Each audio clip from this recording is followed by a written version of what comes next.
Hello, and welcome to New Decade New Initiatives, 4 ways your EMPI enables transformation. My name is Tyson Carter. I'm the Manager of Client Education and Communications here at IMT, and I'll be your host for today's session. Our presenters today are Lorraine Fernandes and John Wieler. Lorraine Fernandes is an international and domestic thought leader, accomplished author, and respected public speaker on topics related to technology's role in healthcare transformation. Lorraine is the 2019 through 2022 president of the International Federation of Health Information Management Associations. She's also the co-author of 2 IFIMA white papers addressing information governance and healthcare data privacy. Lorraine is the recipient of the American Health Information Management Association 2013 Pioneer Award and the California Health Information Association 2002 Distinguished Member Award. Lorraine Fernandes is the principal and founder of Fernandes Healthcare Insights. Also with us today is John Wieler.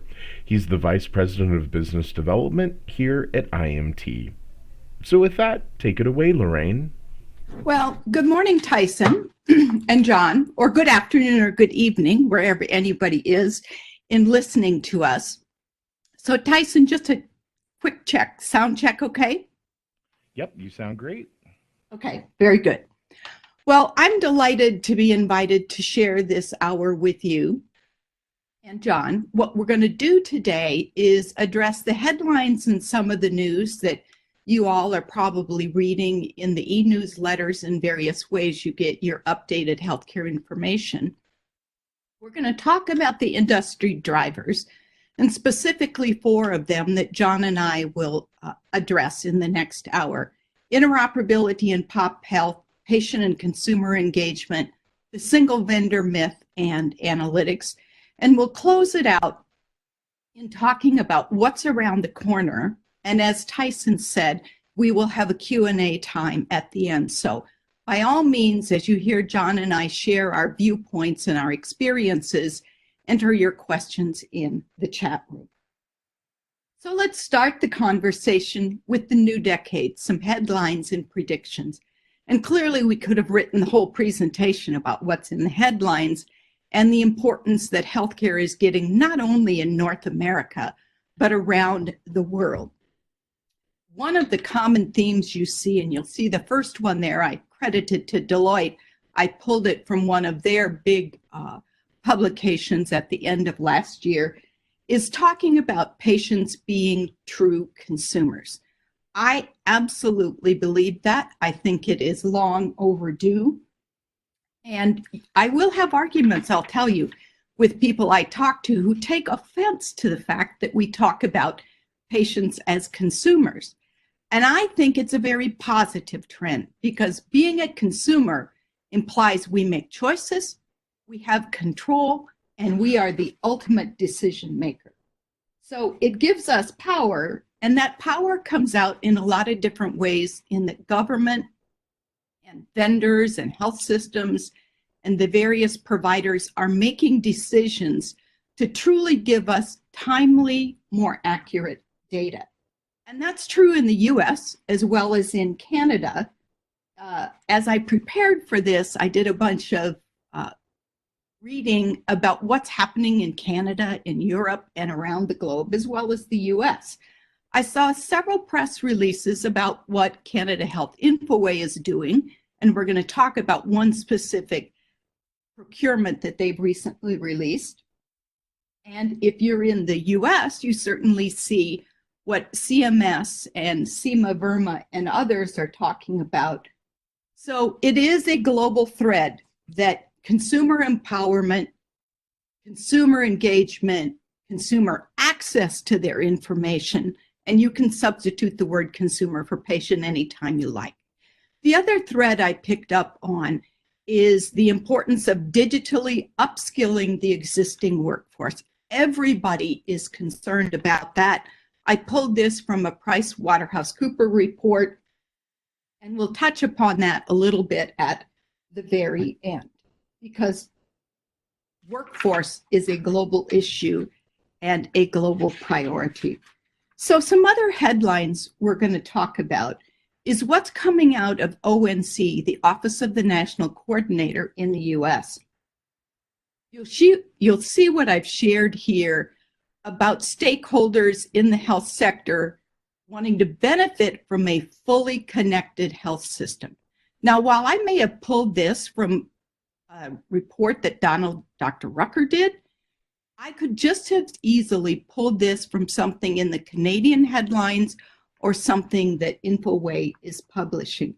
Whether it's talking about the Simeo project, and they're the vendor that was awarded a recent project by InfoWay, their access and identification and consent, which is about connecting and empowering the patients and the consumers, or whether it's CMS, the Centers for Medicare and Medicaid, talking about their blue button projects, their information blocking rules that are in almost final form now, or other interoperability initiatives they have. Certainly this interconnected, empowered health system, empowered consumer are very important to everybody.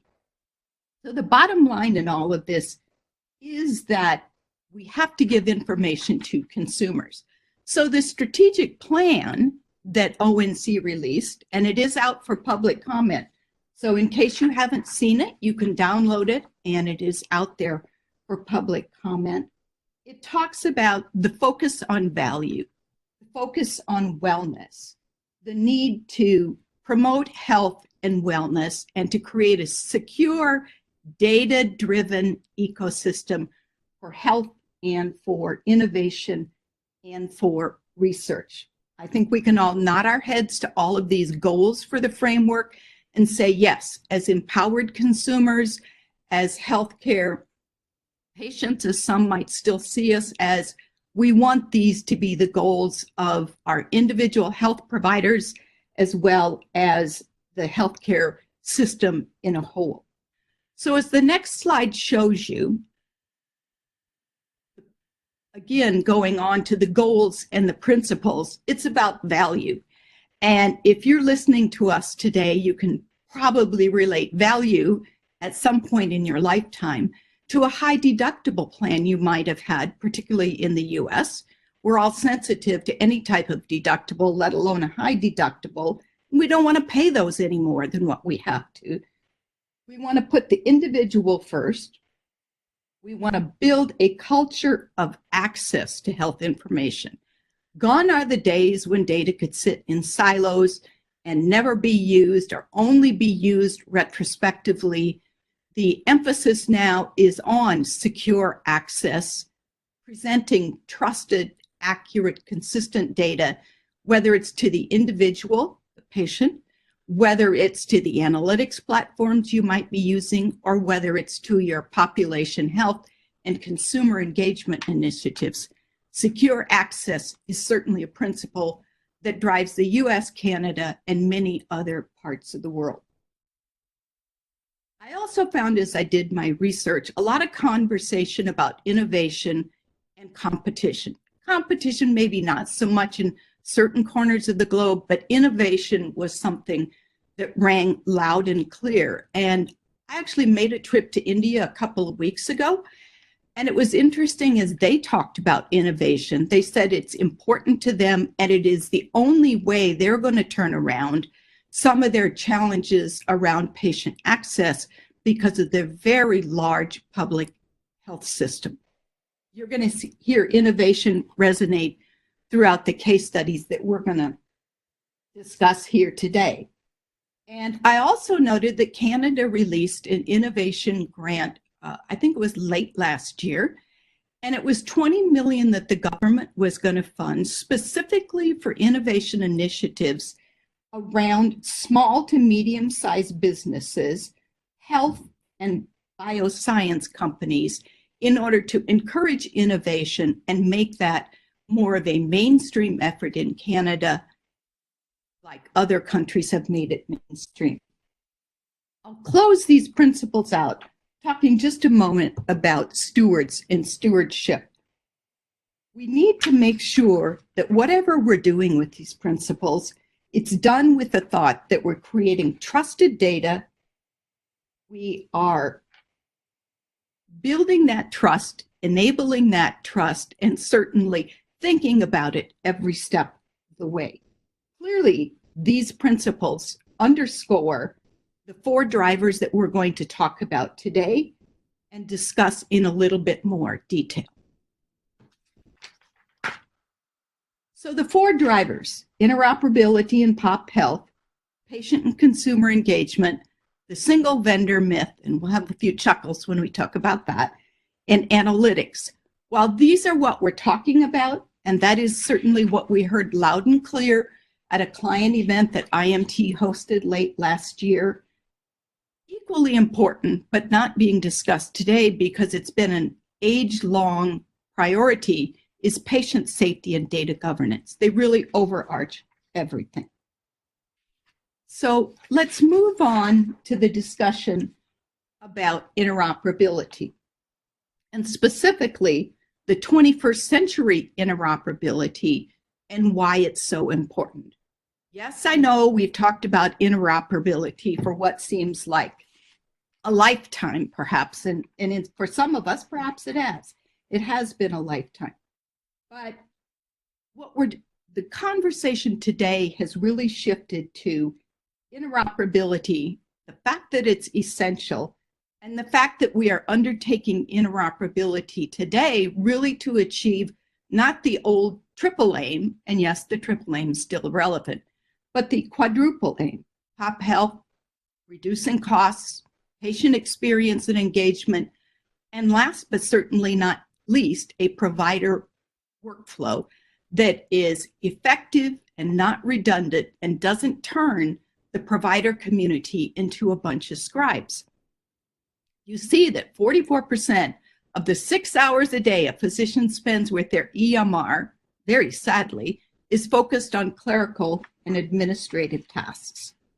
Since there are workflow challenges and workforce challenges in having enough primary care providers in almost every country in the world, it's really important that we do shift this conversation to this quadruple aim and remember the provider workflow when we do it, because it's the age-old adage, time is money, and whether it's the provider's time, the patient's time, the consumer's time, or the unnecessary tests, time is money.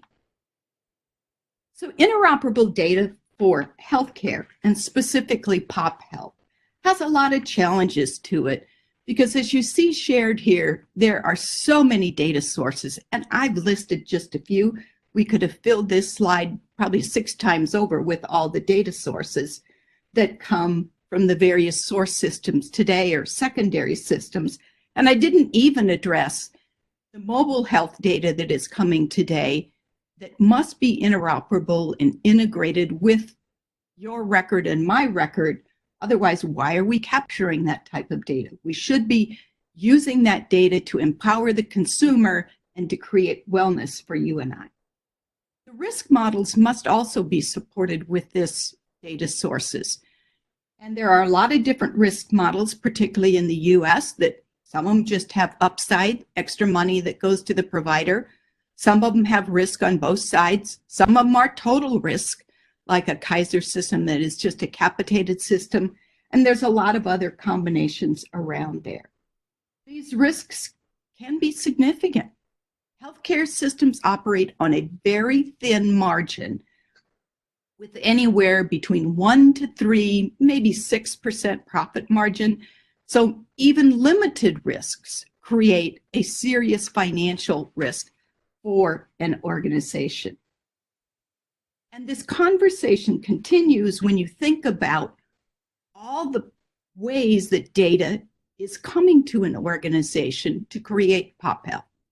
And it is the provider who's taking on that risk we talked about and trying to manage the individual and population health to create health and wellness. I've shared with you on this slide just a few of the challenges that exist because of the data coming from various payers, various clearinghouses in the US. The lack of incentives for some of these organizations to give the provider clean, consistent, formatted data. So the net of this is that it creates an interoperability nightmare for the provider that must be rationalized in order to execute their pop health programs. So how are you going to do that? Here's an example, as we show you on the next slide, of a client who is in fact using their Enterprise Master Person Index to manage the plethora of data that we showed you on the last slide and ingesting data from their payers in their clearinghouses. They're getting over 30 different feeds every month of data, and that continues to grow as they sign up at-risk programs. They're rationalizing and linking data and applying normalization and standardization, all the things you would expect an enterprise to do to create that single view of a person data in order to decide, do I have the right linkage? Is all the data reflected there? Do I maybe need to kick a few of these records into a manual work queue? Many organizations will say no for pop health purposes. Others will create a limited work queue, and you can decide that yourself, just like this client did, as to whether or not there's any manual work there. So they then export, as you see on the right-hand side, whatever fields are designed for each of the consuming systems. For simplicity, we've just shown pop health programs here. You could be exporting that to a major pop health program. You could be exporting data to registries. You could be sending that data back to the ADT system, so it's got the most recent data from the payer or the clearinghouse. It is up to the client to decide who's going to consume that data, how they're going to display it in those secondary systems, and then how they're going to reuse this data in order to create efficiency and expediency and standardization every month as these files come in and as they add new payers there. So the net of this is that the EMPI, in the middle of all of this, helps the client simplify the process and get the results and have a standardized pathway to all of this work. So as the next slide shows you here, it is these standardized, repeatable processes that save time, save money, and mean you have consistency. They feed the various programs and initiatives and applications that this organization has, and it does accommodate new participants or new programs as they come into the organization. The results, as you see at the bottom here, very significant results in terms of financial savings, in improving their quality scores, and reducing their readmits, because they are in fact creating that single view of data with the EMPI and then feeding those case management, care coordination, disease registry systems so that they're interacting with the patients on a timely basis to avoid those costly readmits that really can kill quality scores and financial results. So these are very significant statistics. I give kudos to this organization for their creativity and thinking outside the box of how they built this on their EMPI backbone in order to serve their pop health needs. So the single vendor myth, and I promised you a chuckle or two in this webcast. I really do have to chuckle, particularly in the last few weeks, about what's happened in the US around the information blocking rule and a single vendor. And if you're not from the US, you may have missed the fact that Epic has come out loud and clear and said they oppose the CMS information blocking rule. Cerner came out loud and clear on the other side of the fence and said, no, it's the best thing to do. And many other consumer organizations and vendors have also been on the positive side. So it just goes to show you the power and the messaging that comes from these quote unquote single vendors. that serve very complex health systems. And while the first line there talks about 17 disparate systems that you typically see in the US in a single vendor environment, I'd be willing to wager a bet that those similar numbers you would see in Canada. Alberta is moving to be an all Epic site. I can guarantee you from conversations I've had with my Canadian colleagues that they're seeing equal numbers out there for systems. Single vendor really is the myth we're talking about. And that single vendor myth carries a lot of financial burden to an organization if you don't get it right. You see these dollars quoted here. Some of them come from health data management, from Black Book and other sources out there.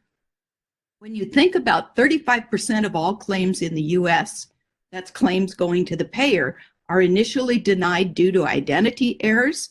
Well, that means you have to reprocess that claim. And I believe it's either $9 or $12 every time you've got to look at the claim, figure out what's wrong, correct the data, send it back through. You have the loss of reimbursement for however many weeks it takes to do that. That is a very high cost. And then you think about the $90 to $1,200 that it costs to correct a duplicate record. And I've seen numbers just in the last couple of weeks even higher than this $1,200 here. So correcting mistakes around patient identity, because there hasn't been enough technology or enough emphasis or enough workflow put on accurately, consistently identifying the patient upfront, has a very high price tag. Last, but probably certainly not least in all of this, is the cost about a data breach. If you erroneously integrate data and create an overlay, or you create duplicate records, and so my data is fragmented across the health system, and then you have an associated data breach, those data breaches to an organization average between $2 and $4 million per episode. So the cost of believing that a single vendor who doesn't have managing a person or a consumer identity as their core competency, that cost can be very high, particularly when you think of strategic initiatives like mergers and acquisitions and decisions that must be made in order to make wise strategic and financial decisions around mergers and acquisitions. So I'll share in the next couple of slides just some other perspectives about single vendors and where some of the shortcomings may be, and why we think you need to think beyond that single vendor application or platform, because managing patient identity isn't their core priority, or managing the consumer may not be their core competency, and therefore they don't have robust products in these areas. The 4 bullets I've shared here might vary from organization to organization as to what your operational and strategic priorities might be. I point out the second one of comparison of person-level historical data to current data. This is a big area where the single vendors fall short, because they may only compare when they're doing a registration activity or a scheduling activity. They may only compare what's being registered to the most recent record that they've been able to identify, which is a big miss on their part, and why many of these single vendors will only find, in fact, 50% of the duplicates may exist in a system. They simply don't look to that second or third encounter that might be out there that might reflect address changes, name changes, changes in unique identifier data like Social Security number, transpositions of birth dates, etc. So that's a big flaw in the single vendors out there. And they may not have the best user interface to support stewardship and business process workflow. And we talked early on about the importance of business process workflow to the providers, as well as the stewardship staff. So switching perspectives from the consumer-oriented need to the transformational needs, you're managing multiple personas these days in an organization, consumers, guarantors, etc. you're trying to support enterprise initiatives, and we're going to talk about consumer engagement next, and you want to have the tools to do faster, better onboarding of data when it comes to mergers and acquisitions, because you can't just do a merger or an acquisition or an integration and think you're going to sideline the data that comes from that. Last, but certainly not least, is the high volume transactional matching. As merger and activities become the norm and health systems, whether you're in the US or Canada, become larger and larger, those high volume transactions are really, really important because you're not managing hundreds of thousands of records anymore or millions of transactions. It's tens of millions and millions of records. So my closing slide on this section talks about what we believe some of the shortcomings are to these single vendors. And I would say to you, I have heard hundreds of times from clients, or from vendors, the single vendor, patient reg, patient scheduling, EMPI, MPI, the various applications they might throw in there, that's good enough. We can get by with that. I think the day has long passed when we should settle, and perhaps we never should have settled for good enough. The price is too high. The data is getting used every day, every minute, and we've got consumers now using their data, expecting to see accurate, consistent data, and making decisions about where they're going to get health care, when they're going to get health care, and how they're going to communicate with health systems. So the price is too high and the shortcomings are far too many. So think about using your existing EMPI or acquiring a new one to address these needs. So the last area that I'm going to talk about is consumer engagement. And as you see here, consumer engagement, and I just put two pathways here that consumer engagement might take. It's the patient portals. And while they've been around for a long time, they have broader use because you and I expect access to our data, and the governments and the private individuals in both the US and Canada are certainly empowering people and pushing people to use patient portals to get their data and to use their data in order to create wellness. The digital front door, or the digital consumer experience, or the positive consumer experience, that goes by a lot of different names and trades based upon how you're addressing that consumer engagement and that digital strategy. Most of the organizations that are doing a digital consumer experience or a digital front door are doing a unique registration to their consumers or their patients, so that there is a unique identifier in those systems for each individual that is then used either by the specialized software for digital like Giga and Ping, and then maybe integrated with the EMPI. And we're going to talk about a case study around that in a second.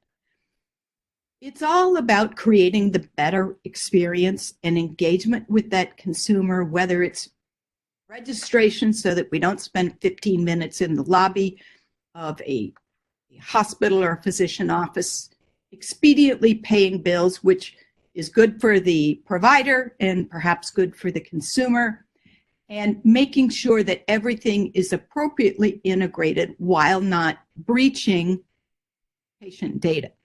So the value, as you see down here, is striving to make care personable, seamless, and user-friendly. Probably sounds a lot like checking into a hotel, what they're trying to achieve. And that is clearly how healthcare has shifted to. It's about engagement. It's about wellness. It's about informing the consumer so that we all get better outcomes. There are some risks, however. I have to take a pause there. Some risks with consumer engagement. There's the risk of presenting the wrong data to the consumer, and data breaches and a loss of trust. If you have wrong data and data breaches, you have compliance issues.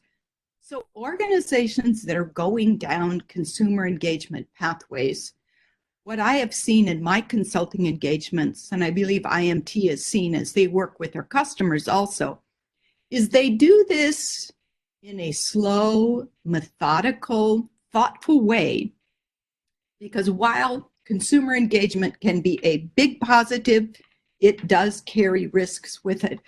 And so what we're going to talk about is how the EMPI in our case study here ensures that you present this accurate, consistent demographic data in order to mitigate these risks and truly create wellness with your consumers and your patients.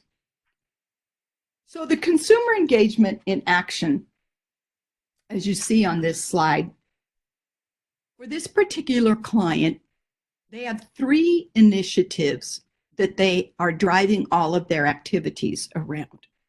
It's the one-time registration. And that, I don't mean the registration at the front door of a provider office. It's the one-time registration with their consumer digital front door experience that then feeds all of the other scheduling and registration activity for that consumer or that patient. So one-time registration to this consumer system that's then orchestrated and integrated with the EMPI controlling how data flows and when it flows and how it flows and doing quality checks and then sending it to others. Another activity or priority for this organization is one bill. They want to make sure as they improve the consumer engagement that they are presenting one bill to a patient or to the guarantor, the person who's paying for the bill, so that there's one bill, one payment, and I don't, as a consumer, get 6 different bills for one episode of care, because it gets very aggravating, as we all know, and can be very confusing. And the one person mantra or scope of their consumer engagement is talking about how we will provide care that is uniquely tailored to you. Now, that may have clinical ramifications. It may have language preferences included there. You might say the social determinants of health are going to play into this, I'm quite sure, sooner or later in these initiatives. So it's making sure that we know who you are, that we've tailored our care appropriately to you based upon your preference. And with all of these, whether it's registration and billing and clinical and social interaction and clinical interaction and data orchestration, it's the EMPI at the center of this that's orchestrating and controlling the demographics so that we have a better consumer experience. Let's treat the consumer or the patient, like they are empowered. Truly put actions into those words and act a bit more perhaps like you're checking into a hotel, as opposed to the repetitive, duplicative, error-prone ways that we have registered or scheduled patients in the past in healthcare. Because what we're doing in all of this is trying to create that positive consumer experience for the individual and create a lifelong journey with that patient that truly does feel like a long-term relationship that everybody benefits from. So with that, I close out my section, and I'm going to turn it over to John, who is going to talk about analytics and what's around the corner. Over to you, John. Oh, thank you, Lorraine, and good afternoon, everybody. So as the fourth part of this presentation, I want to talk about analytics. Analytics, in some ways, the forgotten stepchild of MDM, Master Data Management, and in healthcare, the Enterprise Master Patient Index. So I think everyone would agree that good data governance and good data quality is very important across the enterprise. That's sort of a given truth. But it's especially true, especially when we see more complex relationships between data and data sources being established. And because the data, as Lorraine expressed earlier, from the integration issues comes from so many different sources in so many different ways. That translates to the sort of the truism that the analytics you can do on the data is only as good as the underlying data is. So then we get words like data swamp instead of data lake. And we also know that data can get trapped in silos and never get exposed, and so the value of the data then is not as good as it should be. And these are things that we've all known about for years, and yet it still happens. So we flip to the next slide.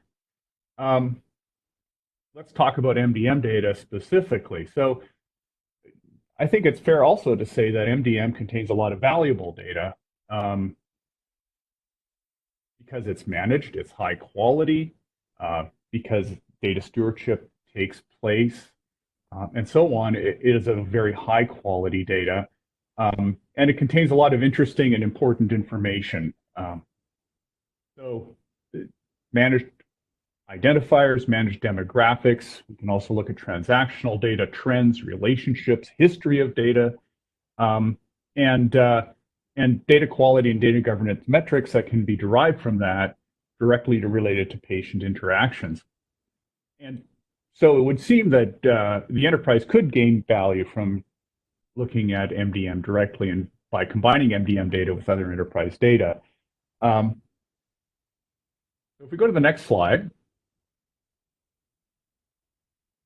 we can look at MDM data in terms of a pyramid, from at the bottom end being very operational, at the top end being more esoteric or being more abstracted. And very often we see within data stewardship and data governance and health information management, the data governance being, or the value of the data being derived at the lower levels of this pyramid, and the more enterprise use cases being driven at the top of the pyramid. So all that to be said, next slide, please. Why haven't we used MDM data more? And I think it's fair to say that in our experience from IMT, we can see that people would like to, but it's hard to do. Well,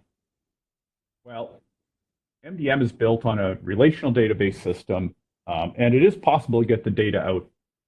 The schema and the way it's built out is built for operational excellence, for speed, for transactional reliability, and so on. And while we know that some of our customers have had the skills or developed the skills to get the data out, it's very difficult, and more difficult than it should be. And there are also legitimate concerns about running large extracts against production databases, both in terms of performance impact and possibly risk in terms of getting the data wrong, and because it is a complex data model. So really, MDM is not built for analytics per se. It's built for operational excellence. But now here's some good news, and I don't want to sound too advertising here, but we have built something at IMT that bridges the gap that allows you to get the data out in an easy to use way. So Insight ID is the product we've developed. We've tried to really address some fundamental issues. First of all, it's a very easy to use and very simple tool that gives you reporting data or MDM data in a way that you can report on it and use it in analytics very easily. Without impacting any of the production databases, you can integrate it with third-party reporting tools because we know many of our customers are using Qlik, Tableau, Power BI, or what have you. And so it's open to all of those kind of analytics tools. But it also has the ability to expose dashboards for sort of day-to-day quick view analytics and so on. And it really unlocks your MDM data. So this is an add-on to MDM that unlocks your MDM data for analytics. And this is a slide I like. This is a legitimate comparison. On the left-hand side, you see a very complex query to get a specific piece of information out of MDM. And on the right-hand side, you can see how easy it is to get exactly the same information. and the information is updated in real time, and it's really simple to use. So, if you're looking at how do you do it, you're going to be able to understand the right-hand side of the screen versus the left-hand side of the screen very much easier. So really, we want to say MDM is now a first-class citizen in terms of interoperability for analytics. It's already been a great player for interoperability at the operational layer with all its different integration capabilities. But now for analytics, you can get MDM data out very easily in real time, take advantage of the very high quality of MDM data, and its high quality in relation to other analytics data sources. So its ability to expose history, linking and matching information, and other kind of specific MDM data and match that to other analytics data that you could use in your enterprise gives you sort of that, from the analytics point of view, solving the quadruple aim of integration. So we encourage you to talk to us about it, but I think in a general, outside of IMT, we see analytics as being a huge use case, growing every day, and MDM will play a significant part of it. Over to you, Lorraine. Thanks, John. So here's the closing thoughts we have of when we might connect with you in the near future, and we certainly hope we do. IMT will be at HIMSS. It's in Orlando in about 10 days or so here. So join them at the Cuba Libre event. You'll see the details here of how you might enroll for that. And IMT will be at other conferences this year. eHealth Canada, I believe it's towards the end of May. It always seems to hit Memorial Day in the US when I would go to Vancouver or Toronto. So I'm sure John and Brian and others will be there. There will be future webcasts like this. So you'll see invites that'll come from IMT or on LinkedIn. Please join us for those. And if you have questions for John and I as a result of points we've shared here, want to hear more about the use cases we talked about and what some clients are using EMPI for, specifically around pop health, analytics, consumer engagement, and interoperability, let us know. You can contact us directly here, or you can put your questions now in the chat room because we'll be happy to entertain them. And as Tyson just showed you the final slide before we switch to our Q&A section around references. Early on in this, I talked about a number of initiatives and reports and headlines that I shared. Here's a few of the reference points in case you want to go back and read some of these publications, because particularly the Deloitte and the PwC one were very rich, as well as the Forrester one, in talking about the future of healthcare, what the priorities and market drivers are that we talked about today. So I hope those are useful to you. So Tyson, we'll turn it back to you. You can read the questions that have come in through the chat room as we thank everybody for your participation. Thanks so much, Lorraine. And just a reminder, if you have any additional questions, you can put them into the chat feature. Our first question is, as we seek to connect more of our healthcare ecosystem, do you see a trend towards more consistent data formats like FHIR, or do you see more of the same fragmented approach to data structures? Again, FHIR, that's FHIR, that is a new HL7 standard. I'll do a quick response and then I'm going to turn it over to John because he works with this more on a day-to-day basis. I think FHIR is helping us compensate for the lack of standardization that comes from each of these source systems out there. So it's yet to be proven that it is the holy grail answer to everything. It certainly shows a great deal of promise. And I know there are IMT clients that you guys are working with around FHIR. So I think we're making progress, but there's a whole lot of disparate data that has no standardization nor follows any standards to it. So John, your specific thoughts? I'll echo your thoughts, Lorraine. FHIR is a great start. We're seeing FHIR being very useful for transactions that are, real-time transactions because it is based on, that kind of paradigm. Where we're seeing FHIR not being particularly useful right now is, we still have clients who are processing very large batch files in the example Lorraine used earlier, where large batch files are coming in from payers and so on that need to be processed against MDM. FHIR just doesn't play quite yet. It'll be interesting to see what happens in the future. Having said that, I think that FHIR's on its ascendancy, but isn't the major player yet. We're hoping that it gets more traction, but we're still playing a lot in the HL7 v2.x world. So it's wild and woolly out there. Thank goodness the MDM application has a lot of different ways of integrating.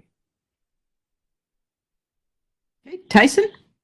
Again, if you have a question, please put it into the chat.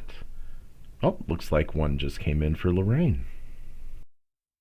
Tyson, I see someone posed a question about my stats from the single vendor conversation I had. Some of those are in the reference slide here, so you can find some of those there. And I also found some from a health data management article. I found it in several different versions of Black Book research over the last 2 or 3 years. So some of them are on the reference page here, and some of them are in the other sources I just talked about. And can it's John here. Can I just add one comment in terms of the single vendor myth? I think it's worth pointing out that there is a pretty big gap between sort of advertising or marketing and the reality on the ground. We've worked with a number of provider organizations that have gone single vendor, either Epic or Cerner. And in those cases, we have found the EMPI to be very useful. And in a real sense, the people we worked with from those organizations understand that and have been very accommodating and proactive and partner-like in terms of working those two things together. So I think we want to be quite fair to say that we think that the EMPI is a very strong partner in terms of making a single vendor solution, such as however you want to define that, to work better around patient identification, linking, and matching. Here's another question that just popped in. Where can we get a demo or more information on the Insight ID solution from IMT? John? It's John. I'll take that. Please contact us in any way possible. We're very happy to talk to you about Insight ID. My email address is in the presentation. And if you're at all interested, we'd be very happy to do a demo. It's also on the website, www.imt.ca. So there's lots of information there as well. Here's another question on Insight ID. To support analytics, the EMPI would need to normally have a persisted golden record. Is that something that the EMPI is taking care of, or does Insight ID do that? The answer is yes. Within Insight ID, the ability to show the golden view is literally a 2-line SQL query. So the Insight ID really does persist all of the data in MDM into an easy-to-use reporting database format. So that is something that you can certainly do. Here is a follow-up to our earlier question. It sounded like you were referencing something called FHIR. What is that? That is a healthcare data standard from the same organization that brought us HL7. It's just a newer standard. And FHIR stands for Fast Healthcare Interoperability Resources. It is the allegedly standard of the future that's going to solve interoperability. So, good question. It looks like we've come to the end of our questions as well as the end of our session. I want to take this opportunity to thank Lorraine and John for joining us today as presenters, as well as thanking each of you for joining us today in our webcast. The links to the resources that Lorraine and John both mentioned will be included in the comment section below the video. Thanks, and have a great day.